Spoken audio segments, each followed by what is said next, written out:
The streets of Atlanta were bitter that winter night. Wind whipped through alleys, rattling trash cans and carrying the hollow cries of hunger. Marcus Reed walked briskly, his worn coat wrapped tightly around him. He wasn't rich, he barely made ends meet as a mechanic, but he had something many lacked, a heart that refused to harden.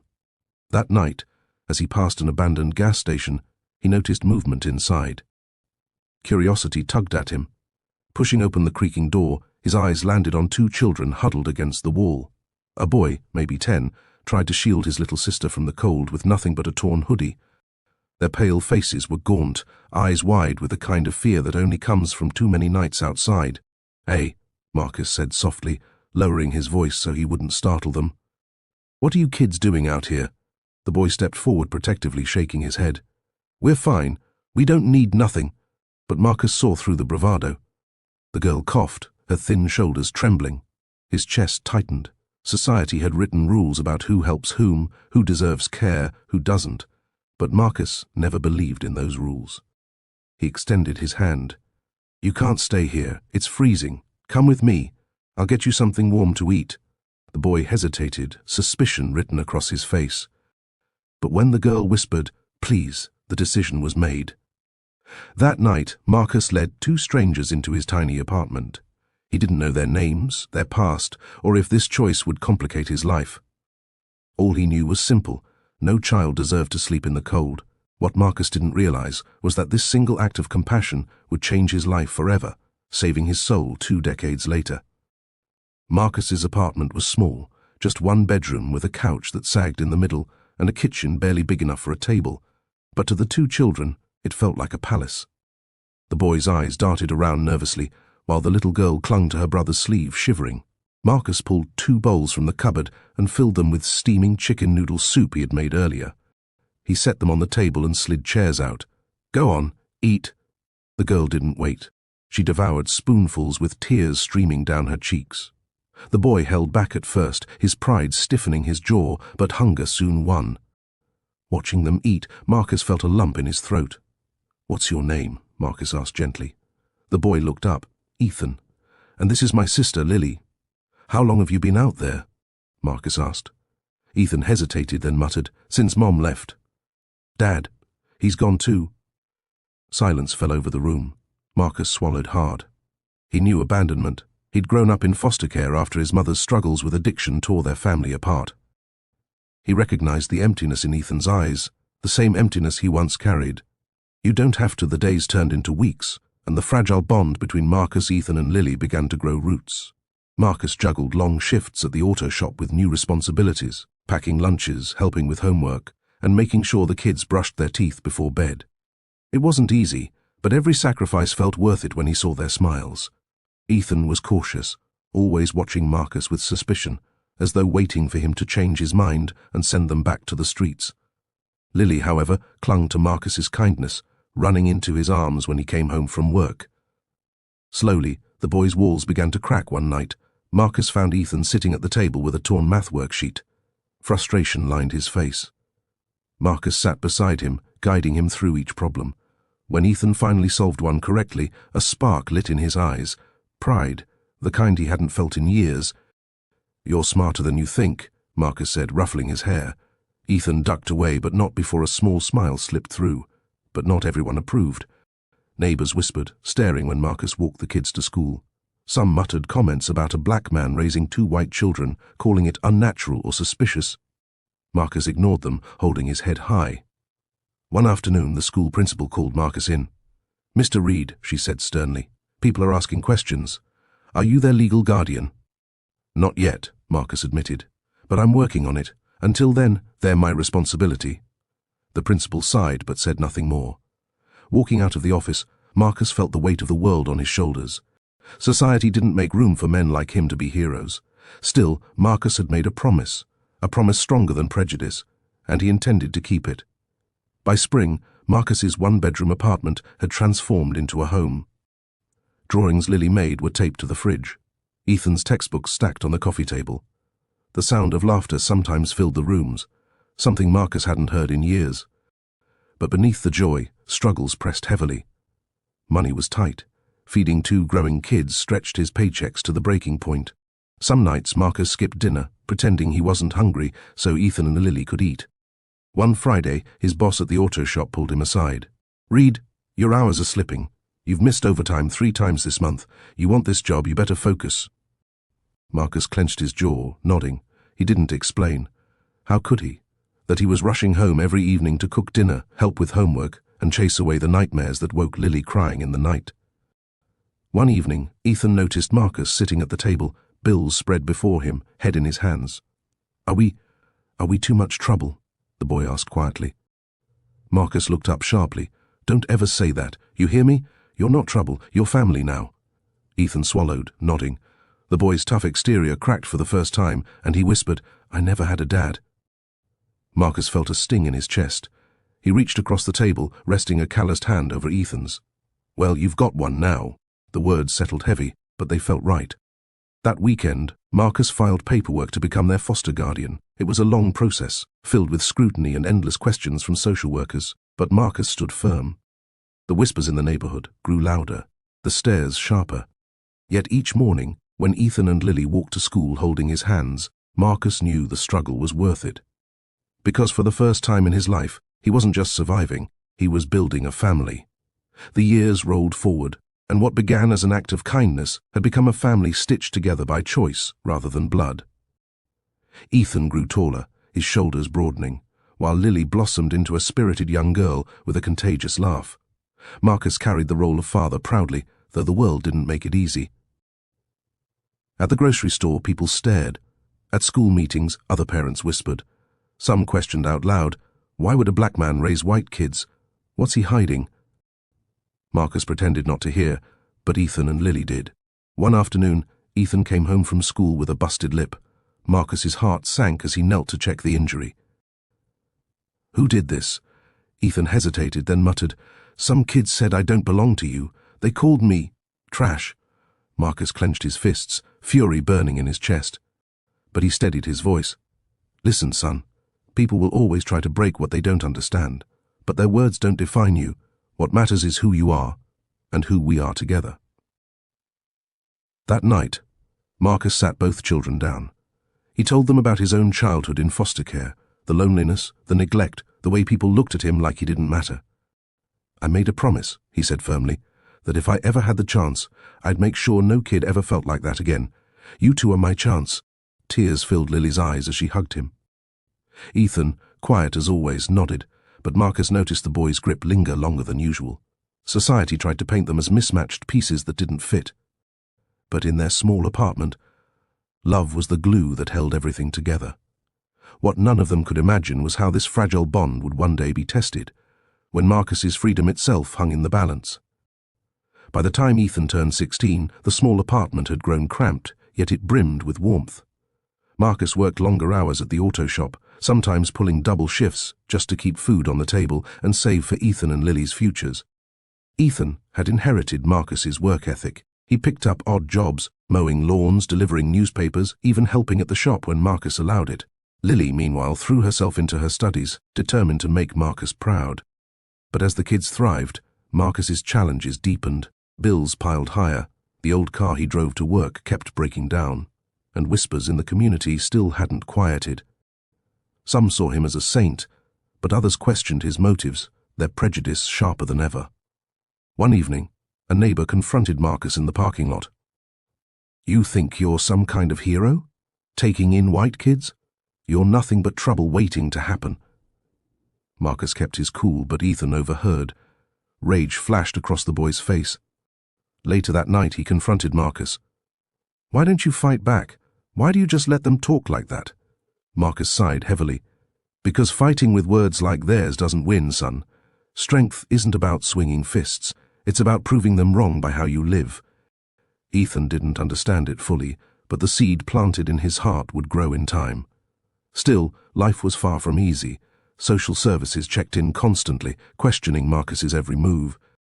He felt as though he lived under a microscope, yet every night, when he saw Lily curled up reading on the couch and Ethan laughing while washing dishes, Marcus knew it was worth every hardship. They weren't bound by law or blood alone. They were bound by choice, sacrifice, and love. but fate was about to twist their world in ways none of them could foresee. By the time Ethan graduated high school, Marcus had done what many thought impossible. 2 homeless children, once forgotten by the world, now stood tall and full of hope. Ethan was accepted into a trade program, while Lily prepared to attend college with a scholarship. On the night of Ethan's graduation, Marcus sat in the back of the crowded gymnasium, clapping with tears in his eyes as Ethan walked across the stage. Lily cheered so loudly, people turned to look, but Marcus didn't care.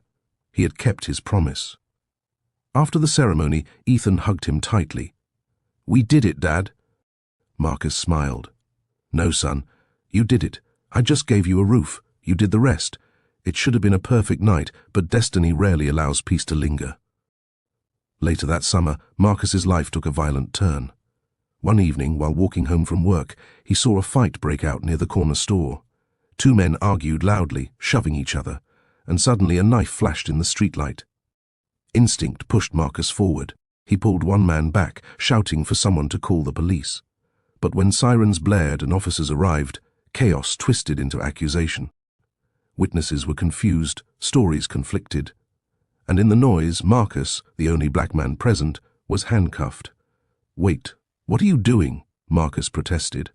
"I stopped the fight," the officer sneered. "Tell it to the judge." Within days, Marcus faced charges of assault with a deadly weapon, charges he swore were lies. Evidence was shaky, but the system had already painted him guilty. Suddenly, the man who had raised 2 children with compassion was staring at the unthinkable, a life sentence. And while Marcus's world crumbled, Ethan and Lily refused to let it end this way. The courtroom smelled of polished wood and stale tension. Marcus sat at the defendant's table, shackled by chains heavier than any metal, the chains of prejudice. He wore a simple suit, his head held high, but his eyes betrayed exhaustion. The prosecutor painted him as a dangerous man, twisting every detail of the street fight into a weapon. "Ladies and gentlemen of the jury," the lawyer declared, "this is not about race.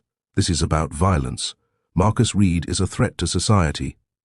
Marcus wanted to shout, to explain that he had only tried to stop the fight, but his public defender urged silence.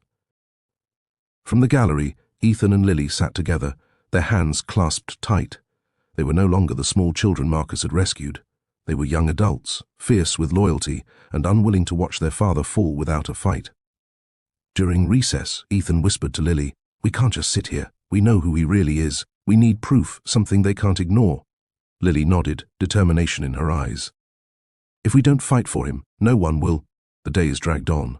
Witnesses stumbled over their testimonies, but the prosecutor pressed harder, determined to bury Marcus. A guilty verdict seemed inevitable. Then came the moment that shifted everything. Ethan requested to testify. Against Marcus's wishes, the judge allowed it. He stood before the courtroom, voice steady but heart pounding. "This man saved my life when I was 10. My sister and I were homeless, freezing and forgotten. No one cared, not the system, not the neighbors. But Marcus Reed did. He took us in. He raised us. He gave us a future. He's not violent. He's a hero." Silence gripped the room. For the first time, the jury looked at Marcus differently, not as a criminal but as a father. The courtroom buzzed after Ethan's testimony. The judge banged his gavel for order, but the words had already pierced the silence like an arrow. The prosecutor tried to object, calling it irrelevant character testimony, yet the jury's expressions showed otherwise. Seeds of doubt had been planted. Next, Lily stood, her hands trembling. "Your Honor, may I speak?" The judge hesitated, then nodded. Lily's voice was soft but carried conviction. "When I was 8, I thought I would die on the streets. My brother and I were forgotten by everyone, but Marcus Reed found us. He gave us food, shelter, and love. He raised us when no one else would. Without him, I wouldn't be standing here alive. You call him dangerous? No. He's the reason 2 children got to grow up. He's the reason I have a future." The gallery was silent. Even the court reporter paused, her eyes wet. The prosecutor shifted uncomfortably, but Ethan wasn't finished. He pulled out a binder filled with letters. "These aren't just our words. We asked our teachers, our neighbors, even co-workers who know Marcus. They all wrote about the man he really is." The defense lawyer quickly submitted the letters into evidence. Dozens of voices now stood in Marcus's corner. For the first time since his arrest, Marcus felt hope flicker. He looked at Ethan and Lily. his throat tight. He had saved them once, long ago, but now they were saving him. The prosecutor, visibly shaken, pushed for the jury to ignore emotional appeals. But the courtroom atmosphere had changed. No longer was Marcus just a defendant, he was a man with a story, a man whose life had been defined by sacrifice. And as the trial pressed forward, it became clear the truth was stronger than any false accusation. The trial stretched into its second week and momentum began to shift. What once seemed like an open and shut case against Marcus was now unraveling. Ethan and Lily's testimonies had not only moved the jury, they had ignited questions the prosecution struggled to silence. The defense began digging deeper. A security camera near the corner store had captured part of the fight. Though grainy, the footage clearly showed Marcus stepping between the two men, hands raised in defense, not aggression. The knife, prosecutors claimed was Marcus's, was shown in another man's hand. The courtroom murmured. The prosecutor's face reddened. The footage is inconclusive, he snapped, but the jury had already seen enough to doubt. During cross-examination, one eyewitness admitted it was chaotic. I guess I might have been mistaken. Another confessed he hadn't seen Marcus strike anyone at all. The so-called case against him was crumbling piece by piece. But prejudice lingered like a shadow. The prosecutor leaned hard on stereotypes, implying Marcus was the kind of man who brought trouble. Marcus sat quietly, shoulders squared, refusing to let anger betray him. He had taught Ethan patience, and now he lived it. At night, Ethan and Lily visited him in the holding cell. "We're not giving up, Dad," Ethan said fiercely. "You raised us to stand tall. Now it's our turn to fight for you." Marcus's eyes brimmed with pride. "No matter what happens, you've already given me more than I ever dreamed. You made me a father." The next morning, closing arguments loomed. The prosecutor prepared to deliver a final blow, while the defense clung to the hope that truth would outweigh bias. The question now wasn't just about guilt or innocence, it was about whether justice could see beyond color and recognize the heart of a man who had built a family from nothing. The final day of the trial arrived like a storm cloud hanging over the courthouse. Reporters gathered outside, their cameras flashing, eager to capture the fate of Marcus Reed, the man painted as both villain and hero. Inside, tension gripped every corner of the courtroom. The prosecutor rose for closing arguments, pacing before the jury. "Ladies and gentlemen, do not be swayed by emotional stories.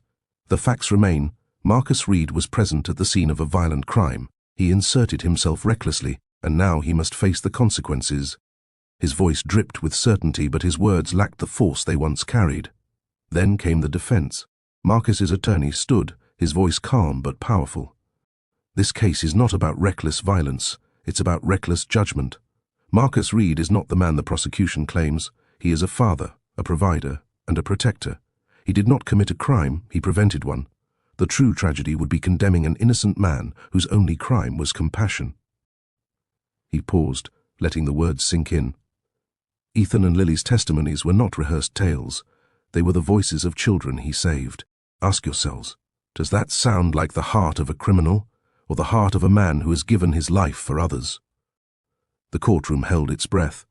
Even the judge's gavel wasn't needed. Silence fell on its own. Marcus sat motionless, but inside, his heart thundered. Every decision, every sacrifice he'd made for Ethan and Lily had led to this moment. The jury retired to deliberate. Hours felt like days. Ethan and Lily clutched each other's hands, praying. At last the bailiff announced, "The jury has reached a verdict." Marcus closed his eyes, bracing himself. Freedom or a life sentence, everything hung in the balance. The jury filed back into the courtroom, faces solemn and unreadable. Marcus's chest tightened as he rose to his feet, chains clinking faintly. Ethan and Lily held their breath in the gallery, their eyes locked on the foreman. The judge's voice rang out. "Mr. Foreman, has the jury reached a verdict?" "Yes, Your Honor," the foreman replied, holding a folded slip of paper. The clerk handed it to the judge, who read silently before passing it back. In the case of the State versus Marcus Reed, the pause stretched unbearably, the silence so heavy it seemed the walls themselves were listening. "We, the jury, find the defendant not guilty." The words detonated like thunder, gasps erupted. Ethan leapt to his feet, pulling Lily into his arms, tears streaming down both their faces. Marcus stood frozen for a moment, unable to believe his ears. Then, for the first time in months, he smiled, small, weary, but triumphant. The prosecutor slammed his files shut, frustration etched across his face. Meanwhile, the defense attorney clapped Marcus on the shoulder. "You're free, Marcus. You can go home." As the bailiff unlocked his chains, Marcus turned to look at Ethan and Lily. Their eyes met, and he mouthed, "Thank you." He knew without their courage, without their refusal to let his story be twisted, he would be spending the rest of his life behind bars. Outside the courthouse, reporters swarmed, shouting questions. Cameras flashed, but Marcus ignored them all. He walked straight to Ethan and Lily, pulling them into his arms. "You saved me," Marcus whispered, his voice breaking. "No, Dad," Ethan said firmly, his arm around Marcus's shoulders. "You saved us first. This was us keeping our promise." The world had tried to condemn him, but his family had given him back his freedom. The days following the verdict felt surreal. Marcus breathed fresh air without the weight of chains, but the memory of the trial lingered like a scar. Everywhere he went, whispers followed, some of disbelief, some of admiration. Neighbors who once doubted him now offered handshakes. Others avoided his eyes, unwilling to confront how wrong they had been. One evening, as the three sat around the kitchen table eating dinner, just as they had years before, Ethan looked at Marcus with steady eyes. "Dad, I've been thinking, what you did for us. We'll never be able to repay you." Marcus chuckled softly. "You already did. You gave me a family. That's more than I ever dreamed." But Ethan shook his head. "No. You saved our lives, and then you gave us a future. When the world turned its back on us, you didn't. That's why we couldn't let them take yours." Lily reached across the table, squeezing Marcus's hand. "For 20 years you carried us. This time we carried you." Tears welled in Marcus's eyes, but he blinked them back. For a man who had once been utterly alone, to now have 2 grown children calling him Dad was a blessing he never thought possible. The case had scarred him, but it had also revealed something powerful. His act of compassion, all those years ago, had created a bond unbreakable, even by injustice. That night, Ethan and Lily surprised Marcus with a small box. Inside was a key. "What's this?" Marcus asked, puzzled. "It's to the garage across town," Ethan explained. "We talked to your boss. He agreed to help us get you started. It's yours, your own auto shop." Marcus's hands trembled as he held the key. He had given them a home. Now they were giving him a legacy. The garage smelled of oil and fresh paint, sunlight pouring through wide bay doors. Marcus stood in the middle of the shop, staring at the sign above the entrance, Reed and Family Auto Repair. His hands shook as he traced the letters, hardly believing the moment was real. Ethan grinned. "We figured it was time your name was up there where it belongs." Lily added, "This shop isn't just for fixing cars, it's for fixing lives, the way you fixed ours." Marcus swallowed hard, his throat tight. "You two, you don't know what this means. I thought I was giving you a home. Turns out you were giving me one too." Business grew quickly. Locals who once doubted him now trusted him with their vehicles, drawn by his reputation for honesty. But more than that, Marcus made the shop a place for young apprentices, especially kids from rough backgrounds. He taught them not just about engines, but about second chances. One afternoon, a reporter visited, asking Marcus if he had any regrets about taking in Ethan and Lily. Marcus smiled, shaking his head. "Regrets? No. The world may have judged us, but love proved stronger than judgment. I'd do it all over again." Ethan and Lily, now adults with their own paths, often returned to the shop, helping out when they could. Every time they walked through the doors, Marcus's heart swelled with pride. 20 years earlier, he had saved 2 freezing children from a cold night. And when his own life nearly collapsed under the weight of injustice, those same children rose up and saved him. Family wasn't blood. Family was a promise kept through hardship and sacrifice. And in keeping that promise, Marcus Reed had built not only a home, but a legacy that would outlive them.